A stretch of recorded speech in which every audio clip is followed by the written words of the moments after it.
من الشيطان الرجيم بسم الله الرحمن الرحيم أشهد أن لا إله إلا الله وحده لا شريك له وأشهد أن محمدا عبده ورسوله اللهم صل على محمد وعلى محمد وعجل فرجهم أستغفر الله العظيم أستغفر الله العظيم أستغفر الله العظيم الذي لا إله إلا هو الحي القيوم وأتوب إليه حسبنا الله ونعم الوكيل نعم المولى ونعم النصير لا حول ولا قوة إلا بالله العلي العظيم Ya Allah, Ya Allah, Ya Allah, Ya Rasulullah, Ya Allah, Ya Rahman, Ya Fatah, Ya Alim, Ya Hanan, Ya Halim, Ya Mujib, Ya Mubin. Subhanallah bihamdihi, subhanallahil azim, wa astagfirullah. Inna allaha wa malaikatahu yusalluna ala nabi. Ya ayyuhallazina amanu sallu alaihi wa sallimu taslima. Innama yuridu Allahu liyudhiba ankum rijsa ahlal bait wa yutahhirakum tathira. Subhana rabbika rabbil izzati amma yasifun. Assalamu alayka ayyuhan nabiy wa rahmatullahi wa barakatuh. Assalamu alayna wa ala ibadillahi sholihin. Assalamualaikum jami'an ikhwanu wa akhwat bi hadzal majlis wa rahmatullahi wa barakatuh. Waalaikumsalam warahmatullahi wabarakatuh. Segala pujian yang milik Allah, karena hanya dengan ridho dan rahmat Allah lah kita disengajakan dengan ikhtiar pengurus dan panitia, sehingga pada saat ini sesuai dengan surat Yasin ayat 69, pada hari ini tertutup mata, telinga, mulut. Yang akan menjadi saksi adalah tangan dan kaki. Tafsirnya apa? Bahwa kita itu akan terhitung bermakna dan berbobot dengan simbol tangan itu adalah perilaku dan perbuatan. Dan kita akan punya makna hidup atau menafsirkan kehidupan sesuai dengan bersama siapa kita bareng. Seperti istilah bahwa ketika kita banyak bergaul dengan tukang minyak wangi, maka ke bawah wangi. Ketika kita banyak bergaul dengan tukang ikan asin, akan ke bawah amis. Begitulah yang akan diperhitungkan nantinya. Karena kalau seumpamanya tidak memahami kehidupan di kemudian, karena ayat itu adalah ayat yang berlaku pada masa lampau, pada masa sekarang, dan pada masa esok. Sebutannya kan pada hari ini. Jadi bukan nanti di akhirat, bukan hanya nanti di akhirat, termasuk kapanpun, dimanapun itu terhitung. Bahwa mata kita kadang-kadang tertutup, telinga kita, mulut kita untuk menyampaikan ya hak itu agak sulit. Termasuk tadi yang lumayan lah untuk pembelajaran mah, baik moderator ataupun ketua panitia maca gitu kan. Biasanya kan ketua panitia teh laporan urusan duitnya gitu kan. Nah tadi mah pohon juga urusan duitnya berarti cukup. Dan moderator ada kekurang tepatan itu ketika berbicara mempersingkat waktu. Jadi yang mampu mempersingkat waktu hanya Gusti Allah. Kita nggak bisa mempersingkat waktu. Nah itu memang menjadi kebiasaan di luar HMI. Kalau saya supaya ini udah asup logika tuh coy.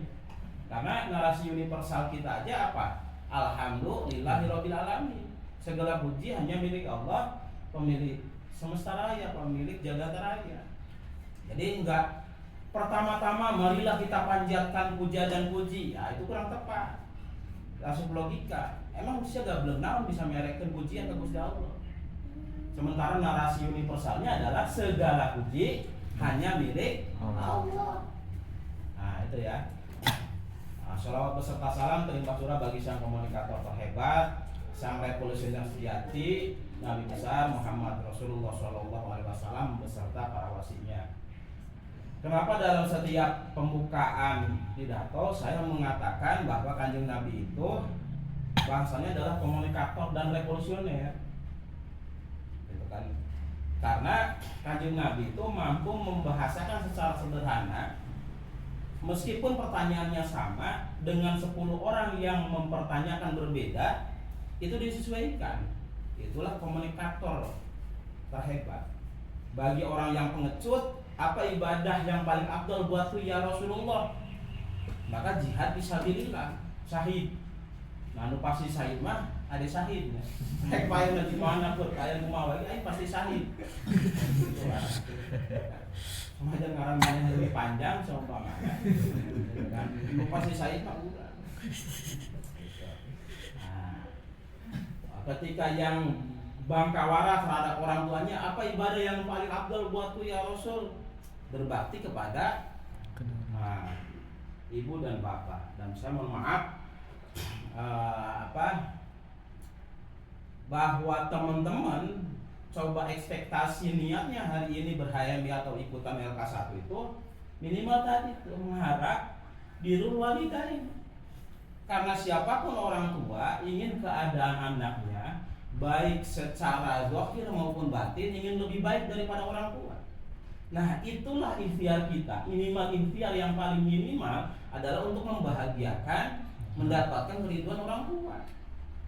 Karena tadi ketika meninggal terputus semua amal kecuali 3 hal. Salah satunya adalah anak yang soleh. Anak yang soleh itu apa? Yang ketika memandang ilmu itu adalah kewajiban. Nah, jangan sampai tersekat oleh dunia kampus, dunia pendidikan hari ini ada ilmu umum, ilmu agama. Itu adalah pemahaman sekuler yang harus teman-teman bongkar. Ilmu itu hanya ada ilmu fardu ain dan ilmu fardu kifayah. Fardu ain bagi saya yang seumpamanya punya profesi medis, maka memahami medis menjadi fardu ain. Bagi yang lain fardu kifayah. Kayak gitu. Jadi tidak ada yang namanya ilmu umum dan ilmu agama. Emang ada Tuhan yang umum? Kan nama lain daripada Tuhan itu adalah al-ilmu. Semuanya dalam rangka inna sholati wa nusuki wa mahyaya wa mamati lillahi rabbil alamin. Atau semuanya pemahamannya adalah ateisme yang tidak bertuhan, yang tidak mengakui Tuhan. Tapi dia tetap ada yang dia anggap unggul yang disebut energi. Bagi orang komunis tidak memahami konsep ketuhanan, tapi dia memahami ada yang namanya sumber ilmu. Itu adalah nama-nama lain daripada Tuhan. Bahkan kan dulu namanya Sang Hyang, Pangeran, Gusti, Tuhan, God. Walaupun derajat God itu paling rendah energinya. Mungkin karena sering dipakai oh my God, oh my yes, oh my yes. Mungkin gara-gara itu ya. Jadi energinya menjadi rendah. Gitu. Masing-masing kata itu punya energi. Terus saya sering katakan bahwa Kanjeng Nabi itu adalah sang revolusioner sejati. Dan bagi Nabi percontohannya adalah sebelum merevolusi sekitar depannya kan klaim ini kita juga keren ya. Klaimnya adalah kader umat dan kader bangsa. Bangsanya gitu ya. Klaimnya kan juga dunia. Tapi besok berjodoh dengan siapa? Besok kerja di mana? Bingung. Nah, pupus klaim kader umat kader bangsa deh. Karena ketika berbicara kader HMI adalah klaimnya kader umat dan bangsa, di umat itu ada persoalan mental. Bahwa di umat Islam itu Kanjeng Nabi tidak memberikan privilege kepada keturunannya. Andai kata Fatimah berbuat jahat, pencuri saya akan menghukumi. Jadi HMI itu tidak dihajarkan feodal karena referensinya itu. Bahwa teman-teman menghormati terhadap seseorang karena usianya, karena ilmunya. Gak bisa hanya gara-gara senior, ujung-ujung hormat dan senior dia loba belegu, gitu kan? Masa kita hormat terhadap kebelegugannya? Kan gitu. Jadi ada senior yang memang harus kita ikuti ilmunya, hartanya, jaringannya. Lamun tegablek tilu-tilu nacan, naon sih nurut. Karena tunduk dan patuhnya kader HMI hanya kepada nilai-nilai kebenaran, nilai-nilai keadilan, dan nilai-nilai kebajikan universal di siapapun. Jangan lihat siapa yang ngomong, tapi lihat apa yang diomongkannya. Kan kan gitu. Nah, kecuali pemahaman gereja ortodok waktu zaman skolastik ke Renaissance, bahwa dibunuhnya para Illumination. Jadi Illuminasi itu bukan aliran sesat ya, tapi aliran terserahkan yang mereformasi kebijakan gereja. Kata gereja bahwa bumi itu datar, kan gitu kan. Tapi setelah ada demonstrasi diteliti bahwa bumi itu bulat. Jadi berdasarkan penelitian, maka kebenaran menurut Islam itu bukan relatif, tapi bertingkat. Kebenaran menurut anak saya yang masih toddler, kebenaran menurut anak saya yang TK, kebenaran menurut SD, semak, dan teman-teman yang terpaksa anak TK yang tidak berseragam kan kuliah ya. Iya kalau saya mau tanya sama pamannya, jangankan 124.000 nabi, kan nggak punya kadar muslimnya. Kadar muslim itu syarat yang paling minimalnya adalah hafal nama-nama nabi yang sebanyak 124.000 nabi. Kan baru-baru 124.000 nabinya. Nu 25 nu wajib diketahui gitu apa? Nah, kenapa saya sebutkan 124.000 nabi? Sebanyak itulah jalan, sebanyak itulah kendaraan menuju ridhonya Allah. Kayak gitu. Jadi fanatik itu jangankan kepada seseorang. Makanya di ayat ini diajarkan logika. Jadi Nabi Adam ketika disodorkan beberapa pilihan, beliau lebih memilih rasa malu, sehingga ilmu dan lain-lainnya mengikuti. Kenapa? Tahu diri. Makanya ada bahasa, siapa yang mengenal dirinya maka niscaya mengenal Tuhannya. Itu adalah istilah, itu kan bukan hadis ya. Jadi ulah sampai gara-gara deket jeung institut atau STAI gitu kan, bahwa istilah-istilah Arab sebutnya hadis kan gitu kan, bahwa cenah hubul wakil iman menurut hadis Nabi itu malah hadis gitu. Jadi istilah-istilah yang memperkuat kayak gitu. Perlu revolusi. Kenapa? Perkaderan hari ini harus adaptasi dengan keadaan zaman. Yang menjadi gagalnya hari ini pemerintah adalah ketika diseragamkan. Contoh program MBG, makan bergizi, udah disebut atau gratis nah? Udah malayar aja, beli kopi, beli aqua, beli udun, beli naon, beli pakaian dan sebagainya, kan saya PPN, saya pajakan. Berarti ketika mahasiswa demo, ketika mahasiswa mengkritisi, termasuk masyarakat menginginkan sesuatu, kalian gratis. Siapa menjadi karyawan rakyat yang harus mengelola, yang salah satu program prioritasnya zaman Prabowo adalah MB untuk pakai G. Ayo bukan nama M. Tapi itu harus dievaluasi total. Dan ingat juga kata agama apa? Serahkan sesuatu kepada ahlinya. Kalau diserahkan kepada yang bukan ahlinya, maka terjadi kerusakan. Makan bergizi, kepala BGNA sama mana ahli naon? Serangga. Berarti pas bahwa makanan yang hari ini menyebabkan keracunan adalah makanan serangga yang salah dikasihkan kepada siswa dan santri. Jadi itu salah, karena ahli gizinya adalah ahli serangga. Nah itu harus teman-teman coba kritisi. Dan sebelum mengkritisi sesuatu secara tertata, logikanya masuk, maka teman-teman harus menempa diri. Kawah Chandra di mukanya disebut himpunan mahasiswa Insya Allah Islam. Insya Allah kene. Karena syarat beragama apa? Mengenal Tuhannya.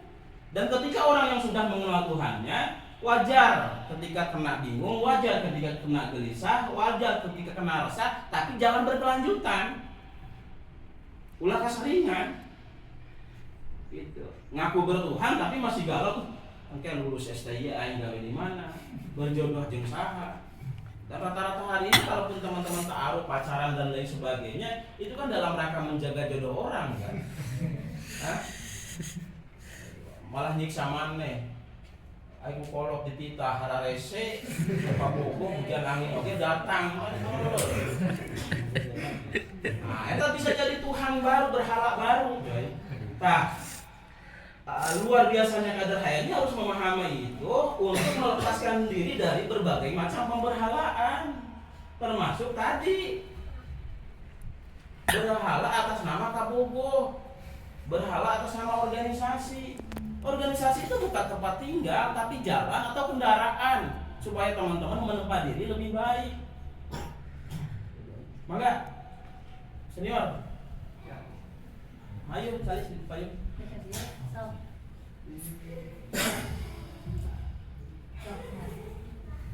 Nah, itu ya. Itu adalah syarat yang paling utama ketika klaim kita adalah sebagai kader umat dan kader bangsa.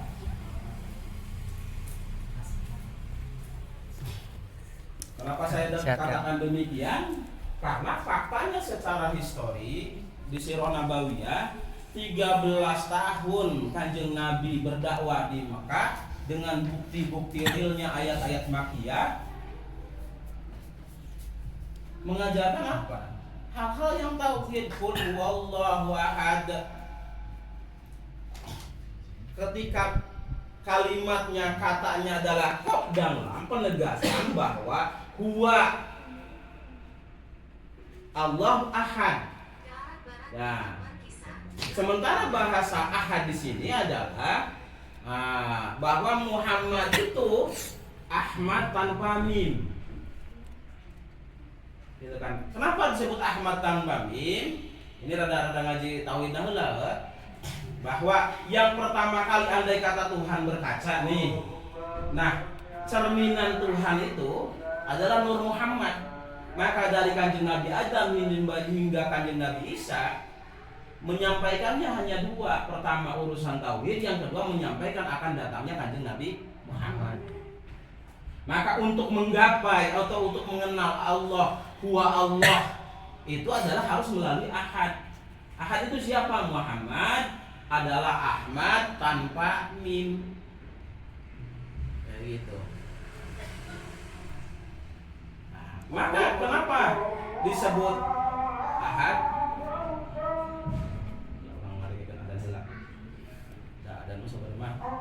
Tanda supaya sholatnya gitu. Dan minta urut pidato sebenarnya.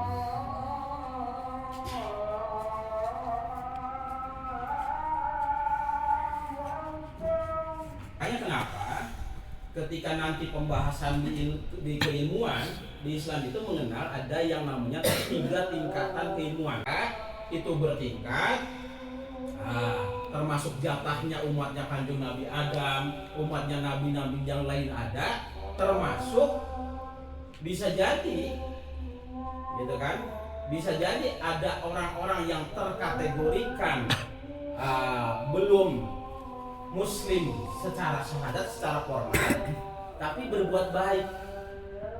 Contoh sederhana adalah seumpamanya ada seseorang di tengah pedalaman yang tidak datang pendakwah ke sana, tapi selalu berbuat baik, menjaga lingkungan, amanah, terhadap tugas-tugasnya, tidak pernah merugikan orang lain, merugikan lingkungan hidup. Karena hubungan kita adalah hubungan dengan Tuhan, hubungan dengan sesama makhluk, dan hubungan dengan jagat raya, kayak gitu. Itu yang harus terjadi keseimbangan. Ketika tidak terjadi keseimbangan, maka yang hadir adalah alam itu akan menyeimbangkan diri. Nah, itu yang diperkuat 13 tahun itu adalah persoalan tauhidnya.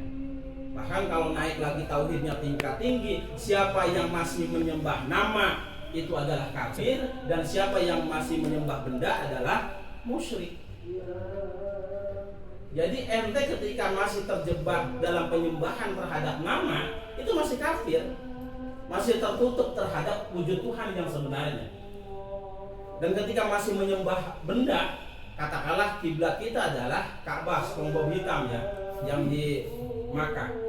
Apa bedanya dengan patung-patung? Kalau seumpamanya yang dipraktekkan adalah penyembahan terhadap benda.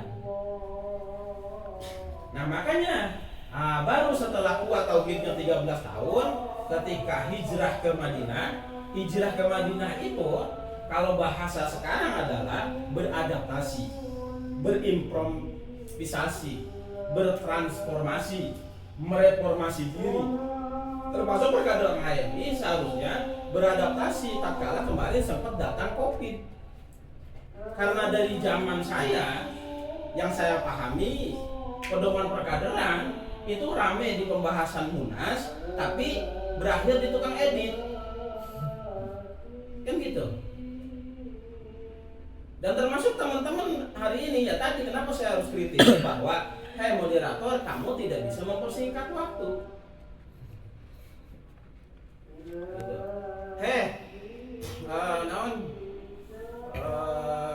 Ketua panitia ulah hanya sekedar maca, jadi isi ilmu itu harus ada dalam diri kamu. Andai kata HP ketinggalan sering naon. Ya akhirnya diajar terjadi masalahnya. Terjadi masalah. Gitu kan. Maka ada kewajiban mahdoh ibadah syahadat, sholat, zakat, puasa, haji, panduan mahdoh itu 3,5% dalam Al-Quran. Sementara 9,6,5%-nya adalah bukan mahdoh, keseharian kita. Makanya kan tempatnya hanya ada 2, surga atau neraka, mendekati maksiat atau mendekati ibadah. Di antara di emperna surga atau di emperna neraka tuh. Nah, ikhtiar seperti ini dalam rangka tadi menjawab pertanyaan mendasar semua manusia, man ana, siapa saya? Min aina ana, dari mana saya? Fi aina ana, di mana saya? Dan ila aina ana, kemana saya? Nah, kalau sudah kuat pertanyaan itu terjawab, insya Allah yang namanya penyakit bingung, resah dan gelisah itu terhindari. Karena yang saya pahami di Islam adalah dasarnya, fondasinya, ceker ayamnya adalah tauhid, ujungnya ada di politik. Politik itu adalah sikap daripada tauhid, sikap daripada bertuhan. Kayak gitu. Jadi enggak wala-wala gitu. Kayak saya sekarang menyikapi katakanlah perangnya antara Israel dengan Palestina. Gencatan senjata bagi saya hari ini bukan solusi. Kenapa? Kita lihat historinya waktu masih ada kekhalifahan Islam di Turki, bahwa Yahudi ini kan terusik dari Jerman, dari mana dan sebagainya datang ke Sultan di Turki meminta tanah yang ada di Palestina tidak dikasihkan. Ketika bubar yang namanya pemerintahan kekhalifahan, Palestina dijajah oleh Inggris, Yahudi datang ke kolonial Inggris, baru dikasih di pinggiran gajah itu. Berarti pemilik tanah Palestina secara basal siapa?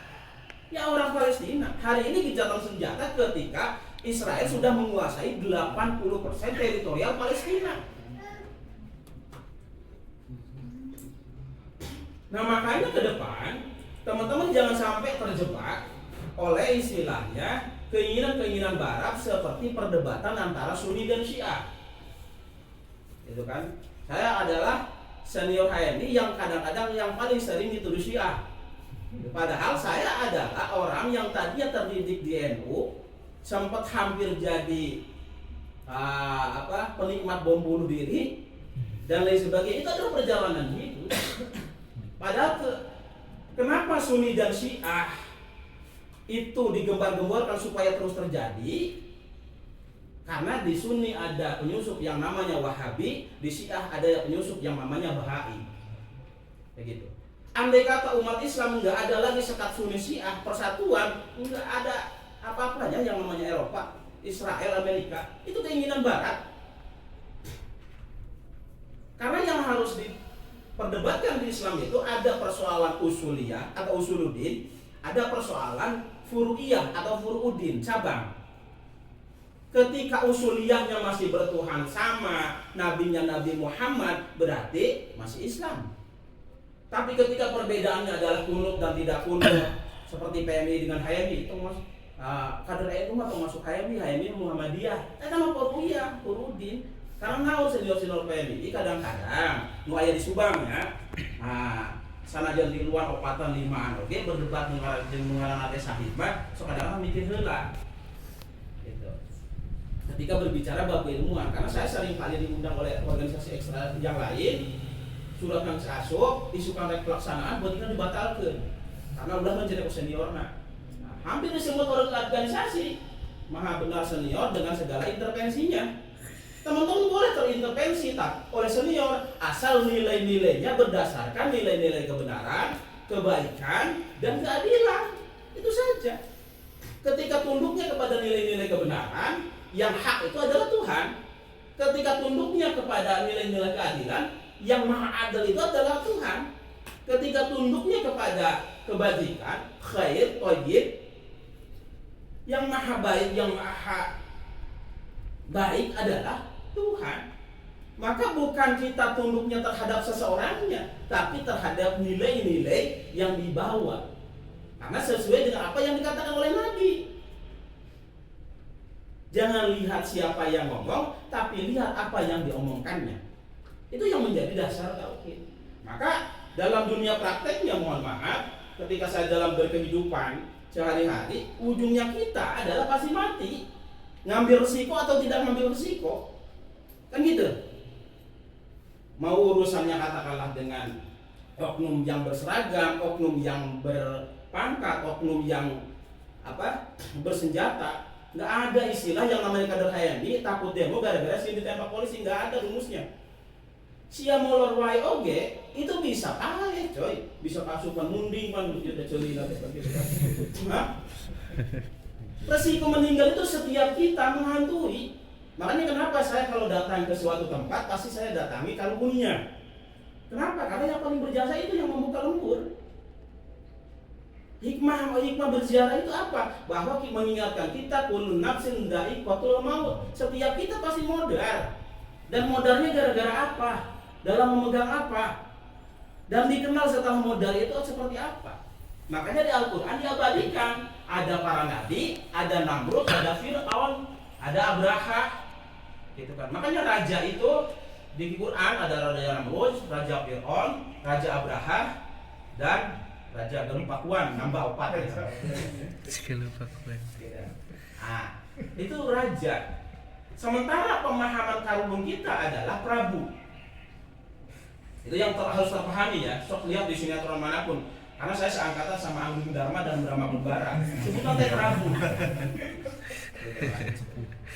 Jadi ada provinsi-provinsi, negara-negara kecil yang punya otonomi daerah yang terkoordinasi. Kalau di HMI seperti Korkom atau Batko, kayak gitu. Nah, pemahaman Nurholis Majid menciptakan NIK atau NDP hari ini itu dalam rangka apa? Pada saat itu bahwa ada sayapnya PKI, ada sayapnya PNI, ada sayapnya Masumi, ada sayap-sayap yang lain. Sementara yang bisa di sigar tengah kalau bahasa Sunda, bisa diam di tengah, itu kan Jer Basuki Mobeo atau filsafah Jawanya yang bisa menengahi belum ada.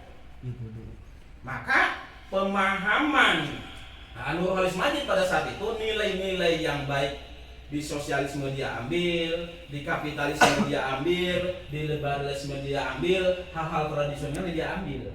Tapi beliau mengatakan bahwa NDP yang beliau ciptakan itu hanya 25 tahun, harus direvisi, diupdate sesuai dengan perkembangan zaman.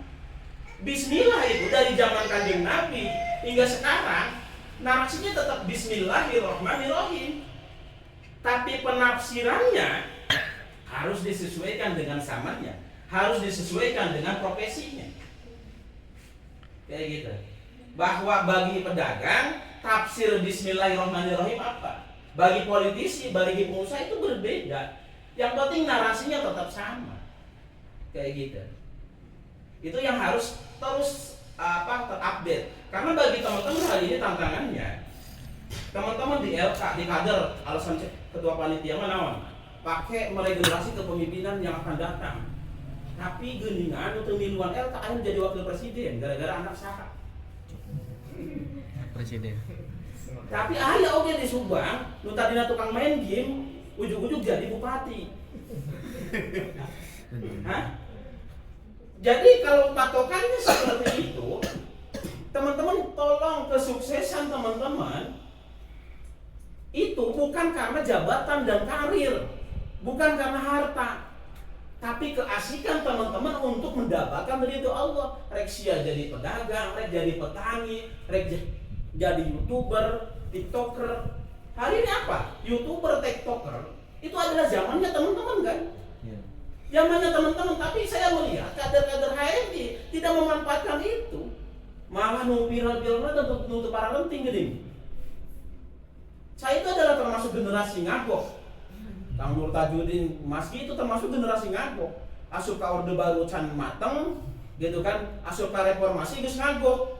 Akhirnya rada gaptek kan kelemahannya. Hari ini yang harus beradaptasi dengan teman-teman adalah supaya dakwahnya HMI masuk, teman-teman harus paham di dunianya teman-teman. Makanya termasuk anak saya kenapa di pesantren dipindahkan supaya memang teradaptasi bahwa ada ilmu tradisional yang menjadi dasar, terus beradaptasi dengan ilmu kemodernan. Kayak gitu. Karena kita semua ini nih tidak bisa mengklaim kebenaran karena kita sedang menjalankan tafsir-tafsir agama. Ada yang bisa mengklaim bahwa kebenarannya sesuai dengan apa yang diajarkan oleh Kanjeng Nabi? Enggak. Karena tidak ada yang berguru langsung kepada Kanjeng Nabi. Tapi itu apa? Persoalan akal. Akal itu terbatas ketika kita bodoh. Tidak terbatas ketika kita sudah lepas dari itu. Karena pancaran wahyu itu ada dua kategorinya. Ada wahyu ilmu, ada wahyu syariat. Wahyu syariat ketika Kanjeng Nabi Muhammad pupus, wafat itu tertutup. Tapi wahyu ilmu masih ada. Termasuk yang namanya Aristoteles, tokoh filsafat itu adalah salah satu nabi Allah yang dikasih wahyu ilmu. Ilmu apa? Ilmu logika. Makanya sampai sekarang tidak ada bantahan soal logika Aristoteles. Karena itu adalah wahyu. Kayak gitu. Atau seumpamanya tata bahasa Hermes. Hermes itu oleh beberapa filsuf muslim dianggap bahwa beliau adalah Nabi Idris. Karena sebelum zaman Nabi Idris, orang berkomunikasi dengan simbol-simbol. Baru secara bahasa jelas itu zaman Nabi Idris. Maka tokoh bahasa, filsafat bahasa disebutnya hermeneutika. Hanya sebutan ngarannya namanya aja yang beda. Ada Syahid, Mengatep, gitu kan? Abdurrahman Wahid, Gus Dur, atau siapa? Mustafa Bisri, Gusmus. Menunjukkannya orang itu juga. Ada yang namanya Nabi Zulkifli, putra raja yang sedih ketika melihat orang meninggal, ketika melihat orang miskin dan melihat orang yang sakit. Maka dia berkelana, berkholwat di bawah satu pohon. Punya wahyu namanya ilmu budi pekerti, Buddhisme. Dikenal oleh mereka disebut Siddhartha Gautama. Di Hindu ada yang namanya Dewa Wisnu, beristrikan Saraswati, penguasa 3 alam. Di Islam ada yang namanya Nabi Sulaiman, beristrikan Ratu Balkis. Yang terjadi adalah distorsi. Bahkan artefak yang pernah saya teliti dengan guru saya, dengan kiai saya, bahwa yang paling tua itu adalah peradaban Nusantara. Buktinya adalah bahwa Kanjeng Nabi Adam itu diturunkan di Gunung Purba. Yang tercurigai adalah Bandung sekarang. Kayak gitu. Nah kemudian sebelum kiamat, yang akan terjadi adalah klaim antar peradaban, atau disebutnya di bukunya Samuel Huntington itu adalah benturan antar peradaban. Kayak gitu. Nah kenapa teman-teman dilupakan hari ini dengan TikTok, dengan lain sebagainya? Teman-teman calon surga atau calon neraka dilihat dari FYP TikToknya, FYP YouTube-nya. Yang penting atau yang penting, kira-kira itu tinggal mawas diri gitu. Kamu keluar apa? FYP nakarawas itu, wah happy ya tahu. Karena teman-teman termasuk kader happy nih, baik yang laki-laki atau perempuan. Kalau yang punya knalpot brong, jauh ente dari surga. Serius. Emang aja nggak aku halus, dikurang modal, kan gitu ya. Karena kalau membuka knalpot brong, sambil ngadengin ceramah orang dia, buru-buru ganti. Normal, kecuali kemana dipakai bokpen gak dia, jadi dia itu kemana? Serius, memanfaatkan bener ya. Ya kalau semuanya di tempatnya di sirkuit itu hebat, kayak gitu. Maka bertransformasilah, berimprovisasilah, beradaptasilah dengan keadaan zaman sesuai dengan pembukaan awal tadi. Pada hari ini tertutup mata, telinga, mulut. Yang berlaku, yang akan dimintai pertanggungjawaban adalah tangan dan kaki. Itu adalah ayat universal. Ayat universal itu arti universal apa? Bukan menyeluruh, tapi bisa ditempatkan pada lebih dari satu objek. Objek masa lalu, objek masa kini, dan objek masa yang akan datang. Nah, iya kan sering dibahas kumpul senior ente, nu aja jadi gubernur Jawa Barat ya. Jadi Sunda Sunda kamari, Sunda kiwari, jeung Sunda baget apa gitu ya. Itu jangan disangka bahwa nabinya orang Sunda beda. Itu adalah salah satu nabi Allah, enggak nabi Sis atau nabi Nuh. Berkesinambungan. Ada yang namanya ajaran kapitayan, di Jawa jadi kejawen, di Sunda jadi wiwitan. Tadi saya bilang bahwa agama, organisasi itu adalah jalan ataupun kendaraan. Ente mau pakai sepeda cocoknya silahkan, mau pakai motor silahkan, mau pakai mobil silahkan, mau pakai pesawat silahkan, tapi lihat kondisinya. Kemungkinan andai kata orang suka beli naon Sukhoi, pesawat perang di Subang kan dia pakai Sukhoi kan tetep Pak. Salah jalan gablek. Saumpamana ya. Gitu kan. Atau orang diundang ka dieuna saumpamana jam 11, tibi itu mah kata pakai sepeda. Enggak di salam dharma.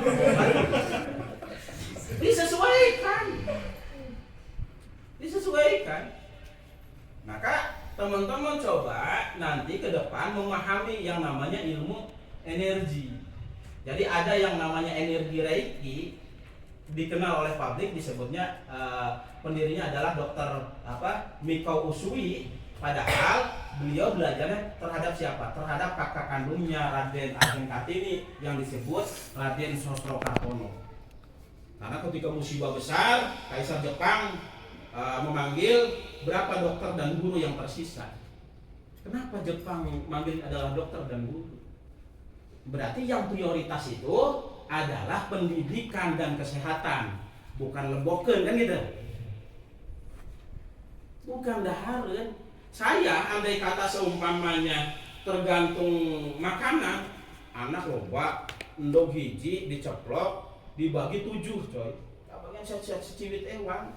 Kadang-kadang dibere biasa zaman bareto mah pembagian nya kutuan nya bau.